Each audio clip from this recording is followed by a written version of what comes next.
Venky Malleswari kitchen స్వాగతం అండి. ఈ రోజు గురు పౌర్ణమి సందర్భంగా వెజ్ బిర్యానీ చేస్తున్నానండి బాబా గారికి. మీకు అందరికీ కూడా నా సబ్స్క్రైబర్స్ కి గురు పౌర్ణమి శుభాకాంక్షలు అండి. దీనికి కావాల్సిన ఇంగ్రీడియంట్స్ మొత్తం అన్ని కూడా ఎలా చేసుకోవాలి దీన్ని అనే దానిపై దీని అంతా కూడా మొత్తం మెజర్మెంట్ అన్ని చూపించి వెజ్ బిర్యానీ మీకు చేస్తానండి. చేయడం చూపిస్తాను.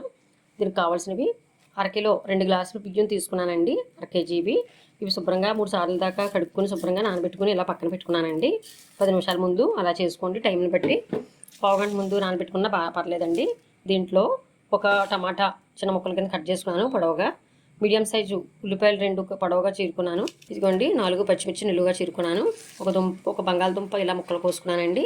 ఒక చిన్న క్యారెట్ దుంప ఇలా ముక్కలు కట్ చేసుకున్నాను. కొంచెం పుదీనా అండి, కొంచెం కొత్తిమీర అండి. ఇదిగోండి ఆల్ బిర్యానీ సామాలు కొద్దిగా. ఇదిగోండి మరాఠీ మొగ్గలు ఒక 3, చిన్న దాల్చిన చెక్కలు 2, లవంగాలు 4, ఒక యాలక్కాయ చిన్నది, ఇదిగోండి అనాస పువ్వు చిన్నది, ఇదిగోండి నల్ల యాలక్కాయ అంటారు ఇది, ఒకటి చిన్నది తీసుకున్నాను. కొద్దిగా తీసుకున్నానండి. 2 చెప్పిన అన్నీ తీసుకోండి. ఇవి బిర్యానీ మసాలాకి ఇదిగోండి వేయించడానికి. కొంచెం ఆకు కూడా కొంచెం తీసుకున్నానండి 3. ఆయిల్ వచ్చేసి 25 గ్రాములు ఆయిల్, 25 గ్రాములేమో నెయ్యి అండి. నెయ్యి ఆయిల్ కూడా 50 గ్రాములు అండి. ఇవి 2 కలిపి సగం అటు సగం ఇటుగా వేస్తున్నాను. నెయ్యి లేకపోతే మీరు నూనె ఉపయోగించవచ్చండి. మొత్తం ఆయిల్తో చేసేసుకోవచ్చు. సన్ఫ్లవర్ ఆయిల్ తీసుకున్నాను అనమాట. ఇది నెయ్యి ఆయిల్ సమానంగా 50 గ్రాములు వేస్తున్నాను. చిన్న అల్లం ముక్క, ఒక 4 వెల్లుల్లి రబ్బలు కలిపి ఇదిగోండి అల్లం వెల్లుల్లి పేస్ట్ చేసుకున్నాను. చిటికెడు పసుపు తీసుకున్నానండి. ప్రతి దాంట్లో కూడా చిటికెడు పసుపు అలా వేసుకోవాలి కదండి, మంచిది కదా అలాగా. అదండి 1 టేబుల్ స్పూన్ సాల్ట్. ఇదిగోండి ఒక 20 జీడిపప్పు పలుకులు తీసుకున్నాను. కొద్దిగా మిల్ మేకర్ నానబెట్టుకున్నానండి. ఒక బౌలు మిల్ మేకర్ తీసుకున్నాను. ఇవి కూడా ఆప్షనల్ అండి, మీకు ఉన్నట్లయితే వేసుకోండి. బిర్యానీ మసాలా చేశానండి. దీంట్లోకి ఎలా చేశానంటే ఇదిగోండి 4 లవం మొగ్గలు, ఒక చిన్న యాలక్కాయ, 2 దాల్చిన చెక్కలు, స్టార్ మొగ్గ ఒకటండి. ఇవి పౌడర్ చేసుకున్నానండి. మీకు అన్నీ కూడా మెజర్మెంట్లో రాస్తాను మళ్ళీను. కొద్దిగా పౌడర్ పట్టుకున్నానండి. ఇంకా వేరే బిర్యానీ మసాలా బయట ఏం వాడక్కర్లేదండి, మనం సొంతంగా చేసుకున్నదన్నమాట. ఇదిగోండి ఒక 1/2 టేబుల్ స్పూన్ చేసుకున్నానండి. ఇవి సరిపోతాయండి వెజ్ బిర్యానీకి. మొత్తం అన్నీ కూడా సామాన్లు ఇంగ్రీడియంట్స్ ఇవ్వండి. ఇప్పుడు తయారు చేసి ప్రాసెస్లోకి వెళ్దామండి, పదండి. ఈరోజు కుక్కర్లో చూపించబోతున్నానండి బిర్యానీ. రైస్ మామూలు స్టీల్ కుక్కర్లో. మొన్న కరెంట్ కుక్కర్లో చూపించాను కదండి, ఇప్పుడు స్టీల్ కుక్కర్ ఒకటి పెట్టుకుంటున్నాను. వీటెక్కినిద్దామండి. అండి ఆయిల్ వేస్తున్నాను. నెయ్యి తీసుకున్నాం కదా, నెయ్యి కూడా వేసుకోవాలండి. ఇవ్వండి సామాన్లు వేస్తున్నాను.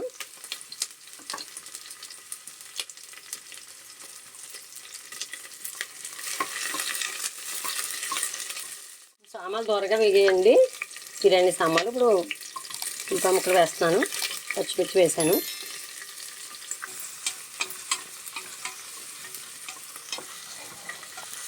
ఇవ్వండి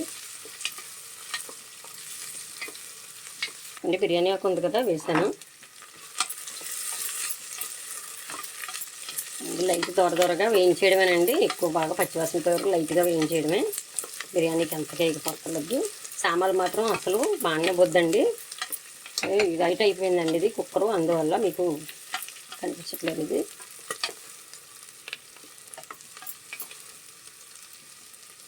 ఇవ్వండి సామాన్లు చూసారా దూరగా వేగాయి. ఆనియన్స్ కూడా దూరగా వేగాయి. ఇప్పుడు బంగాళదుంప ముక్కలు ఉన్నాయి కదా, ఇవి వేసాను.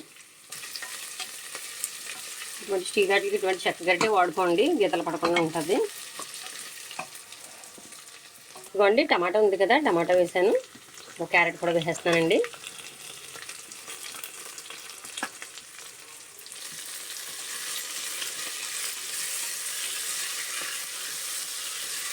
ఒక నిమిషం మూత పెడదామండి. ఇవ్వండి తీసుకుని వేయించుకోండి. చూసారా త్వరగా వేగాయి. బాగా ఎక్కువ వేగిపోకర్లొద్దండి వెజ్ బిర్యానీకి, బాగా వేగాయి. ఇప్పుడు అల్లం వెల్లుల్లి పేస్ట్ ఉంది కదండి, అది వేసాను.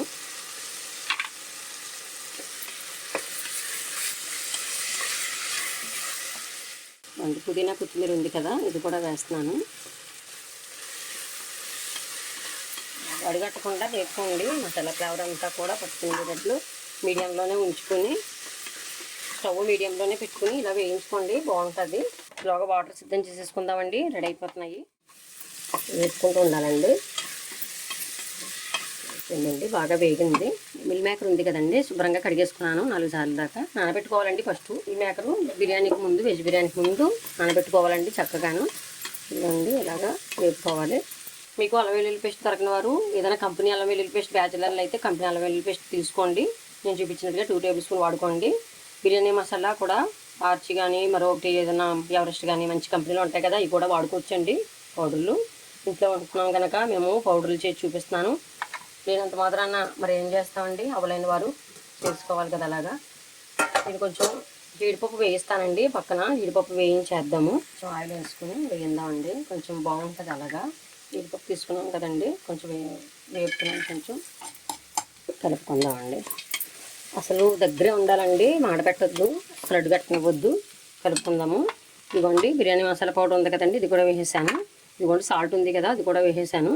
మెజర్మెంట్ అంతా కరెక్ట్గా ఎత్తున గురించి అలా వేసేస్తున్నానండి. మొత్తం అంతా కూడా ఇదిగోండి అయిపోయాయి, లైట్ గోల్డ్ కలర్లో వచ్చాయి. ఇవి కూడా జీడిపప్పు కూడా వేసేస్తున్నాను దీంట్లో, టేస్ట్ బాగుంటుందని అలాగా జీడిపప్పు వేయించేసానండి. మీకు ఎలా అనుకూలమైతే అలా చేసుకోండి, ఏం పర్వాలేదు. ఇప్పుడు వాటర్ వేసేద్దామండి. అయిపోయింది. పసుపు చూపించాను కదా, ఇదిగోండి చిటికెడు పసుపు వేస్తున్నాను. అలాగా అన్ని వంటల్లో వేసుకోవాలండి. మా అమ్మగారు చెప్పేవారు మగాడు తినకూడదు, పసుపు చిటికెడు వేసుకోవాలని చెప్పేవారు అన్నమాట. అందువల్ల నేను వేస్తూ ఉంటానండి. ఇదిగోండి ఇది 2 గ్లాసులు బియ్యం కదండి, ఇదిగోండి ఒకటి ఇదే గ్లాస్తో తీసుకున్నాను. ఎన్ని వేస్తున్నానో చూపిస్తాను మీకు. వాటరు 2, 3, 4, 2కి 4 కానీ ముక్కలు ఉన్నాయి కదండి మళ్ళీను, అందువల్ల 4.5 వేస్తున్నానండి. అర గ్లాస్ వాటరు. రైస్ కూడా ముందే నానబెట్టుకున్నాం. ఒకసారి సాల్ట్ చూసేద్దామండి. ఇప్పుడు స్పీడ్ పెడుతున్నాను. సాల్ట్ సరిపోయిందండి, మొత్తం అంతా కూడా కరెక్ట్గా సరిపోయింది. వాటర్ ముందు మరగబెట్టి ఉంచుకున్నానండి, త్వరగా అయిపోతుంది ఇది బిర్యానీ కూడా. పర్లేదండి, మీరు ఎలాగైనా చేసుకోవచ్చు, పర్లేదు. కుక్కర్లో కదండి వేసేస్తున్నాను. ఇదిగోండి రైస్ ముందే కడిగి పెట్టుకున్నాను కదా, ఇదిగోండి వేసేస్తున్నాను. ఇదిగోండి ఇలాగమాట. పసుపు ఏమి ఎక్కువ వాడక్కర్లేదండి, ఏమి వేయొద్దు, చిటికెడు మాత్రమే వేయండి. మా అమ్మగారు చెప్పేవారు అన్నమాట. మగవాళ్ళు ప్రతి దాంట్లో కూడా ఎవరైనా సరే పెద్దవాళ్ళు ఇప్పటికీ అంటూ ఉంటారండి, చిటికెడు పసుపు అలా వేసుకోవాలి ప్రతి పదార్థంలో అనేసి. సాల్ట్ అయితే అన్నీ సరిపోయండి కరెక్ట్గాను. ఇప్పుడు దీన్ని మూత పెట్టేద్దామండి. 2 విజిల్స్లో పూర్తి మొత్తం అయిపోతుందండి. ఇది 2 విజిల్స్కే సరిపోతుంది. మామూలు రైస్కి అయితే 3 విజిల్స్ అండి, దీనికి 2 విజిల్స్లో మొత్తం పొత్తిగిలినట్టు అవుతుందండి బిర్యానీ. ఎక్కువ ఏం చక్కర్లొద్దు. మూత పెట్టేసి మీకు మళ్ళీ చూపిస్తానండి. 2 కోతలు అయిపోయాయి, కట్టేసానండి. అలాగా వండిచ్చాను. 2 నిమిషాలు అలాగా మగ్గనివ్వాలండి. కొంచెం ఎందుకంటే ఆవిరి తీసేస్తాను. ఇప్పుడు ఆవిరి అలాగే ఉంచాను, కానీ ఇప్పుడు ఒక 2 నిమిషాలు మాత్రమే ఉంచి తీసేస్తున్నానండి. మళ్ళీ రైస్ మెత్తగా అయిపోతుంది కదండి. చూసుకోండి, చేతి మీదకి వచ్చేలా ఉంటే ఇప్పుడు పెద్ద గరిటోడు తీసుకునేదన్నా. మొత్తం ఆవిరి అంతా పోయే వరకు మాత్రం ఇలా చేసుకోండి. ఆవిరి అంతా పోయే వరకు కూడా ఇలా పట్టుకుని చక్కగా ఉండి అవసరం అయితే ఇలా చూసుకోవాలి. చూసారా ఎంత ఆవిరి వస్తుందో, చూసారా పర్ఫెక్ట్గా తయారైంది. నార్మల్ రైస్ అండి ఇది, ఫస్ట్ చెప్పలేదు నేను, బాస్మతి అయితే కాదు. మీ దగ్గర బాస్మతి ఉంటే మాత్రం రైసు, అంటే నాకు వేళ అందుబాటులో లేదండి, ఒక్కొక్కసారి బాస్మతి వేస్తాను. అంటే రైస్ వాటర్కి అయితే బాస్మతికి 1-1.5 వేసుకోండి కుక్కర్లో. ఇది నార్మల్ రైస్ వల్ల 1-2 వేసాను వాటర్. 2 విజిల్స్ మాత్రమే అయిపోయిందండి. చూసారా ఎంత దుడ్డుగా వచ్చిందో. 2 విజిల్స్ వేసేసి ఇదిగోండి కట్టేసా వెంటనే. చూసారా ఎంత చక్కగా పర్ఫెక్ట్గా కుదిరింది. అంతా కూడా సర్వ్ చేసేస్తాను, సర్వ్ చేసి చూపిస్తాను కదండి. చూసారు కదా ఫ్రెండ్స్ ఎంత చక్కగా కుదిరిందో వెజ్ బిర్యానీ అండి. మొత్తం అన్నీ కూడా మీకు ఇంగ్రీడియంట్స్తో పాటు తయారు చేసే విధానం కూడా పర్ఫెక్ట్ రీతిలో మీకు అన్నీ కూడా చూపించాను. ఇలా చక్కగా చేసుకోండి. చూసారా ఎంత దుల్లుగా వచ్చిందో. ఇది నార్మల్ రైస్ మాత్రమేనండి, బాస్మతి అయితే కాదు. నేను మామూలుగా చేశాను. ఈసారి బాస్మతితో కూడా చూపిస్తానండి. ముందుసారి వీడియోలో మీకు కరెంట్ కుక్కర్లో చూపించానండి ముందుసారి, ఈసారి స్టే కుక్కర్లో చూపించాను. ఇదంతా కూడా ఎలాగ వేసాను, మెజర్మెంట్ ఎలా చెప్పాను, వీడియో అంతా కూడా చూసుకుని పర్ఫెక్ట్గా మీరు కూడా చేసుకోండి. మీకు ఎలా వచ్చిందో మా కామెంట్ సెక్షన్లో కామెంట్ పెట్టండి. ఈ వీడియో నచ్చినట్లయితే లైక్ చేయండి, షేర్ చేయండి, మన ఛానల్ని సబ్స్క్రైబ్ చేయండి. ఎవరైనా కొత్తవారు చూస్తున్నట్లయితే మన ఛానల్ని తప్పనిసరిగా మీరు సబ్స్క్రైబ్ చేసుకోండి. మంచి మంచి వీడియోలన్నీ కూడా మేము చేస్తూ ఉంటామండి. Bye friends.